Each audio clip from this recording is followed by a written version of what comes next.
Briseis. You guys think you can jump that high? Yeah, no problem. All right. You guys gotta cheer him on. Give him a hand.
If I tried to jump that, I would fall flat on my face. And that might be good laugh.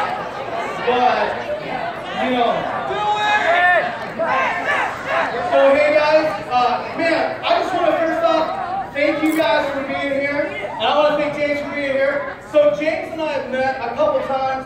And here's the thing, man, he has an incredible story. And he's got me all amped right now. Like, I want to start jumping stuff, but I'm going to sit here because I think it's going to make me look better. He's like, yeah, it is. So, man, I just wanted to, take a couple minutes and talk to James a little bit, and I want you guys to hear a little bit about his story. So can you tell me a little bit and tell them a little bit about, your life, how you grew up, and some of the things you've been able to do in your life? I'm James Townsend. I'm originally from Bronx, New York. I was raised in South Jersey. I'm an East Coast guy. East Coast. I'm the youngest of 4, so I'm kind of mama's boy. Yeah? Oh, I was. Yeah. I was a mama's boy. Believe it or not, when I was 3 years old, like the little girl that was dancing out here, our brothers are 4 or 5 years older than me. And they would make money off of me racing their friends. So imagine a 3-year-old racing an 8-year-old. That's crazy. It's crazy, right? That's crazy. And you were making them money. Making them money. Now, here's my question. Did you get a cut? No. No. Of course not. You were the youngest. Right. So that led me into playing Little League football in South Jersey. Then that started my football career. Was a 2-sport All-American in high school. I was a 100-meter track All-American, and I was a wide receiver All-American. I was the 33rd best athlete in the nation coming out in 2003. I got the 3rd fastest time in New Jersey state history in track.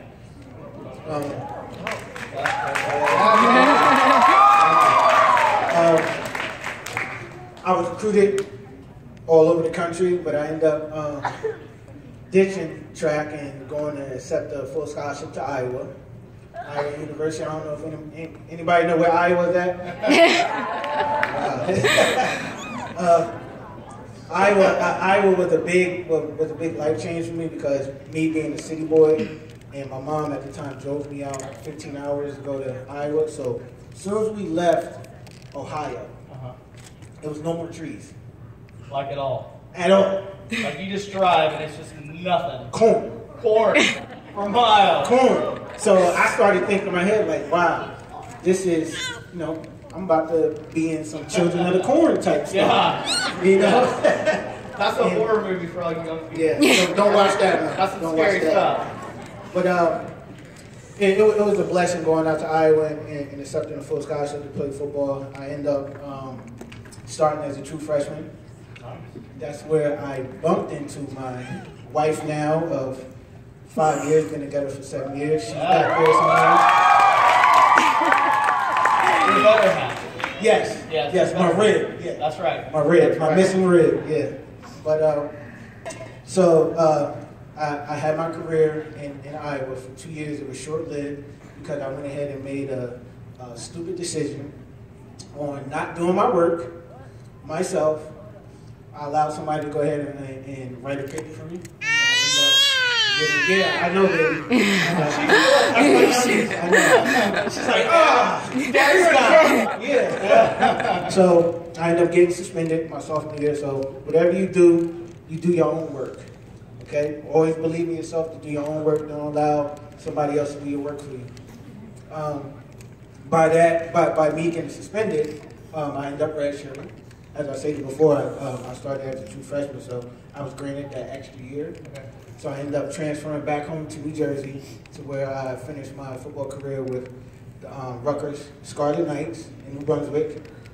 Then after I finished my football career, I had a brief stint in the NFL with the Chicago Bears. All right, any Bears fans out there? Anybody know about football? I know we got some football. My guys, so I'm an Oregon fan. We've talked about this. Of course, yeah. Thank you. I appreciate that. They give me grief all the time. Yeah. All the time. About Oregon? About Oregon. They don't like the uniforms? No love. I mean, there's some uniforms, right? Yeah. Because they lose. lose. Of course. Right, yeah. Of course. So But, you went to play for the Bears? yes. I was there in 2008, the summer of 2008. I was getting ready to sign my contract. They offered me a contract. I was getting ready to sign my contract. I made the personal decision to walk away from it. Okay. So I ended up coming back home for 2 years. By me making that decision, I had to find out who I was and who I was becoming. The person I was becoming while playing football, I didn't like that person. So you made that choice in the midst, okay, like, so here's the thing, right? Like, you made that choice in the midst of playing for the Chicago Bears. Yes. To walk away from an NFL contract. Yes. And, I mean, I can only guess, right? Like, millions of dollars. Yeah. But the league minimum at the time was $435,000 that I never had. Pay $435,000. Right. Yeah, that's great. Just to play football. That's great. So, and I got that a lot. Yeah. My welcome back at home wasn't received. A lot of people looked down on me and thought that it was a stupid decision. They made it, they saw the money. Right. But they didn't see that I wanted to better my heart, I wanted to better my mind, and I wanted to better me as a person. Yeah. As I was growing up, never smoked, never got into drugs.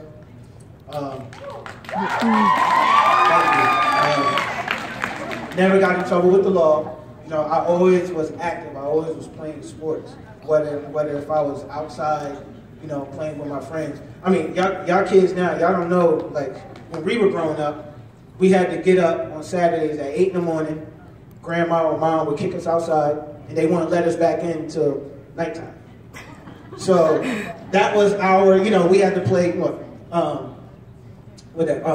Cops and Robbers. Cops and Robbers. We had to use our imagination. I'm from Texas. It was Cowboys and Indians. Right. So that was it was a personal thing for me. I know a lot of people that hear my story, they say, man, you would be in such a different place right now. You still have your health, you still have your athletic ability. Why aren't you in the NFL? Well, me, I feel as if I would have kept on going into the NFL, that it would have made me an ugly person. Yeah. It would have made me ugly to my peers, to my daughter at the time. I have a 14-year-old daughter. She was born when I was a junior in high school. So she's 14, she would be 15 on 9/11, and she'll be a sophomore this year. But, that personal decision made me who the man that I am today. It made me a better man, it made me a better brother, it made me a better friend. It definitely made me a better husband and a father. The two most important things that I hold dear to my heart to this day. So you walked away from an NFL contract because you said, hey, listen, some things are more important than making money. Right. And, right. Man, guys, can we give it up for him? Because, right? I mean, just like I first said, I'm like, man, that's crazy, right? That's crazy. And you had a lot of people saying that, but I think at the same time, like, that is just an incredible decision to say, listen, some things are more important than money, right? I can't, make all the money in the world, but not like who I am and not be able to like sleep at night. Right, exactly. And the hard thing for me was that, don't get me wrong, I always look back on it. I still look back on it to this day. And, we're not supposed to question the decisions that God has for us, the decisions that He makes for us, the decisions that He allowed to put in our life for us to choose and make. So, I always felt that it was God that was in me that led me to make that decision. That's awesome. It had to be. Because, like I said, I never got in trouble with the law, no drugs, no nothing. It just was like, one day I woke up and was like, I don't want to do this anymore. Yeah. I need to better me. Yeah, that's awesome. So you stepped away. You're like, I need to do something different with my life. I want to be, enjoying and liking the person that I am. I don't want to lose myself in the midst of this. So obviously you haven't been sitting on the couch like I have, right? So what are you up to now? Well, now I own my own CrossFit gym. Do anybody y'all know what CrossFit is? CrossFit? Yeah. Not really. No. Does he look like he's hurting? I don't think it. Like I'm just sitting here all the whole time going like. CrossFit is a high intensity workout. HIIT. It's fast paced. It's for time. It's conditioning. It's gymnastics. It's Olympic weightlifting. It's everything. And like I said, when I went ahead and decided to walk away, I had a 2-year period to where I had to really figure out what I wanted to do with my life.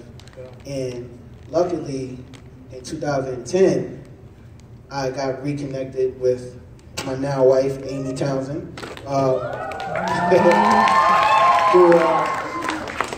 We reconnected through Facebook.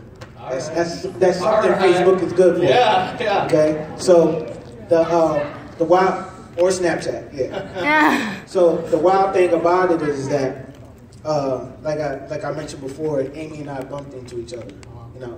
I was going down to the cafeteria freshman year, and she was coming up, and I saw her face, and I was like, damn, that's what it is. She smiled, I smiled. But then after that, from 2003 to 2010, we haven't talked and we haven't seen each other.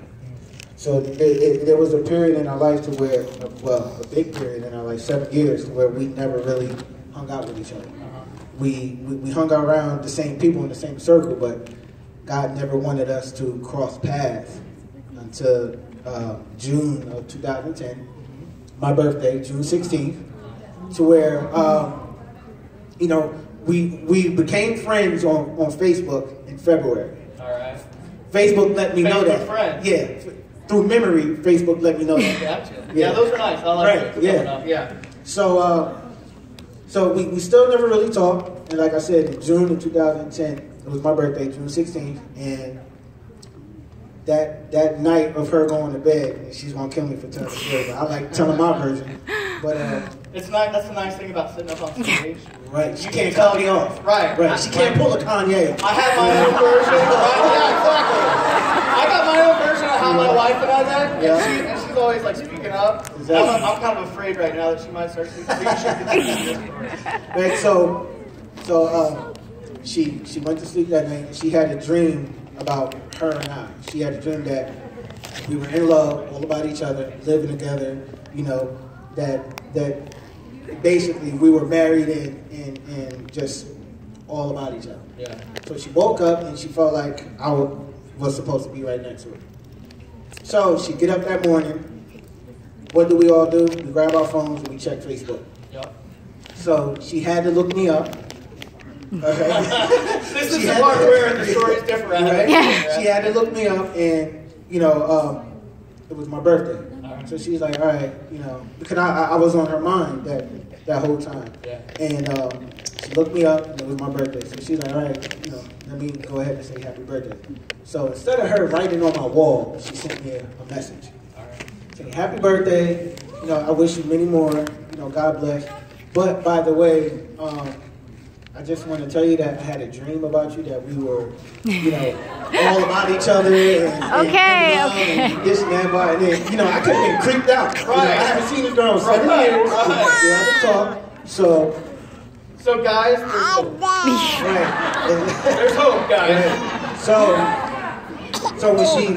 when she sent me the message, you know, like I said, I could have been creeped out, but it led me to respond back. So ever since then, responding back to her message, we talked on the phone every day for 2 months. She was living in Minnesota, I was still in Jersey. She was moving out to LA, and during her whole road trip from Minnesota to LA, I was like, I need to tell you something. Now we're 2 months in, just talking on the phone. Talking, yeah. And I was like, you know, I feel as if I need to tell you that I love you. I'm in love with you. Now this is just from talking on the phone, right? So August 2007, I was like, I'm coming out to see you. She's like, okay. She didn't know that I booked a one-way. You booked a one-way flight. A one-way flight. So you're like, I'm committed. Yeah, I'm going for it. Yeah. Yeah. One-way flight, and I haven't been back to Jersey since. And the rest is history. She's my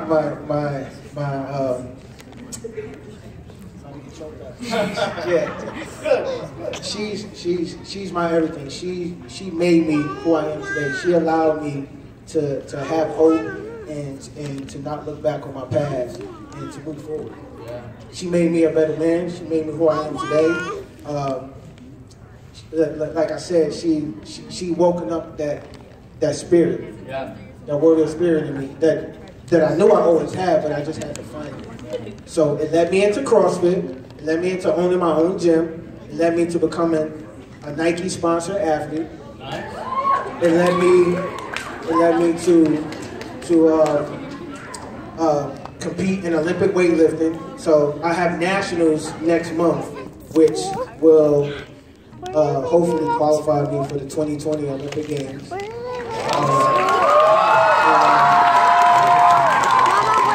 In weightlifting. But not only that, everything that I'm doing now allows me to be bold in the name of Jesus. That's the person that I wanted to find this whole time. You know, and luckily it took me 25 years to find him, but he came at the right time. Yeah. And by me being that better person, you know, I'm so bold for Jesus, and I love being bold for Jesus. So what I do and what I'm able to do and be amazing to people, I tell people it's not me, it's the God that's in me. Yeah. That's allowing me to do what I do. So, in fact, that's bled into every part of your life, even your gym. Like, tell everybody the name of your gym, because I can't. It's Automo CrossFit. Automo. Automo CrossFit. So Automo is the Latin word for I believe. I believe. Okay, so I believe. So Automo is what we do at my gym is we want people to empower themselves to believe in themselves. So whatever you're doing, no matter what, you always have to believe in what you're doing. Whether if it's your schoolwork, whether if it's you, playing a video game or something, or having a little, friendly competition with a friend or sibling, and, your parents. But just believing in yourself, just being a better person to allow you to better somebody else. That's the main thing, is believing in yourself that you can make somebody else better, but not just somebody else better, but to make yourself better for somebody. That's awesome. That's great. So James, I can only imagine, man, like, you grow up, and I imagine, as you go to high school and stuff, everybody's paying attention, you probably have a lot of stuff that even though you're working hard for football, a lot of stuff that comes to you, you walk away from this contract and you kind of go through a journey for a couple of years. And then you meet your wife, you come out here, you start a gym. I mean, like, for me, I know, partly because of some of the conversations we've had, man, that you've, like, persevered through a lot. And even in the midst of, like, high school, having to go through a lot. And I know, like, these guys out here, like, right, they're daily dealing with stuff. And I know that different people struggle and have different things that they have issues with or struggle with. But, like, what would you tell these guys out here as far as persevering through these trials that come their way? You know, the main thing that you can do to persevere through anything is to be a leader. You know, be somebody that, you know, the next person next to you will look up to, because word of mouth goes very far. It goes very far. So if I see Matt doing something great, you know, that's going to allow me to believe in myself to be better, to do something great. And then somebody else is going to see it. So it's going to be like a domino effect. Okay, you never want to be a follower. You never want to be a follower. You never want to be a follower, and you never want to make things all about yourself. You know, you want to make things about others. Okay, you always want to help others. All right, and when the thing that I persevered was, as I stated before, I had a 16-year-old daughter when I was a junior. You know, the one thing that I always learned and that I carry with me to this day is that the decisions that you make will shape your character and shape your future. You know, because your parents are not with you 24/7. They believe in you that you're going to go ahead and do the right thing and make the right decisions. But always know that your parents are always right. You know, they are always right, and that the decisions that you make will shape your future and shape your character. That's awesome, man. Hey, can we give James another round of applause?